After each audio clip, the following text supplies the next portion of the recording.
I rise today in commemoration of César Chavez.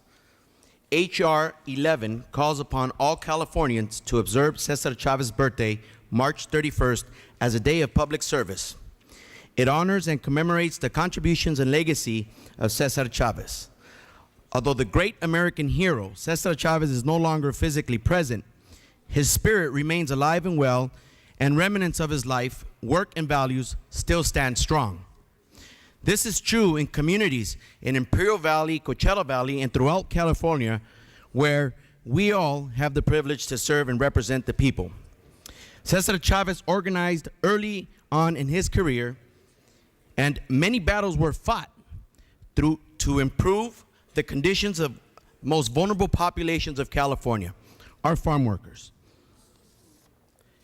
Martin Luther King, Philip Veracruz, Dolores Huerta, Rosa Parks, Dorothy Day, Mohandas Gandhi, Nelson Mandela, Oscar Romero are just a few names of people who were activists and who understood that the aspirations and needs of others, particularly the basic needs of the most vulnerable in our society, are equally important, if not more important, than one's own desires and self-interest. H.R. 11 celebrates César Chavez's life and his mission of nonviolence, social justice, and selfless service to others.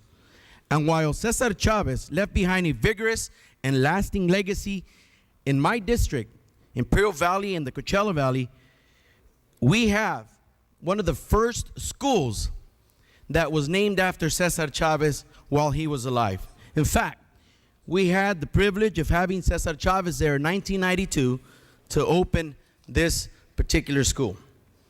Typically, people like to discuss the specifics of what César Chavez did for our farm workers. But in the spirit of this resolution, I would like to focus on how César Chavez brought together communities across California, on how César Chavez dedicated his life to service and advocacy for others. This leads me to a quote that comes from Mr. César Chavez: "You are never strong enough that you don't need help." César Chavez was a man that truly connected a wide array of communities from California. He understood that he would never be able to accomplish anything unless he brought communities together to fight for their rights. Not many people know this, but César Chavez, as a farm worker child, attended 38 different schools before graduating in the 8th grade. This was because of the constant migrating that his family undertook in order to find a good place to live and a decent and respectable job to provide for their family. After moving to California in 1938, he had lived and worked in Oxnard, San Jose, Brawley, Atascadero, Gonzales, King City, Salinas, McFarland, Delano, Wasco, Selma, Kingsburg, and Mendota. With a range covering southern, central, and some parts of northern California, there are a few areas of California Chavez did not reach. While working conditions were hard, these conditions did not break the soul of César Chavez, but rather provided the necessary commitment that would soon become a roaring fire of activism and altruism. It was this same migratory experience that would one day allow him to reconnect with communities he once worked in and help them work for a better future. For instance, the Filipino community and leaders such as Philip Veracruz, Larry Itlong, Pete Velasco were the strongest allies for César Chavez, and without their support, many of the initial stages of farm worker rights would not have occurred. Now, I need to highlight this. The Filipino community throughout the United Farm Worker movement perhaps has not been recognized in many instances as it should.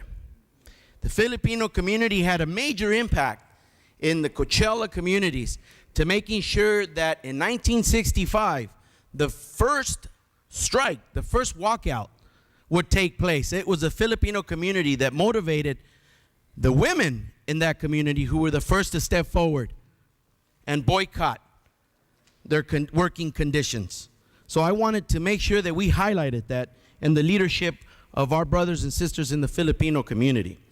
As many of you know, Coachella and Imperial Valley grows a great portion of the state's nation food supply. In fact, many people that I personally know had the honor of participating in many of the strikes and the marches with César Chavez and Mr. Philip Vera Cruz. Because so many were directly involved, there is a tremendous and vigorous legacy rooted deep within the Coachella Valley and Imperial counties. This sense of community and belonging is the strong basis of why his spirit lives on today, not only in our region, but throughout California. I want to say that, members, we represent this beautiful state of California. I think that if César Chavez was here today, he would say to us that we need to listen more than mandate, that we need to abstain more than indulge, and to sacrifice more than serve ourselves. It is our responsibility to the people who sent us here. We owe it to California, we owe it to the people that we represent in our district, and we owe it to an American hero, his legacy and his commitment, César Estrada Chavez. I'd like to just close Garcia, if you could by saying that there was a group of women who were involved in the United Farm Worker Movement.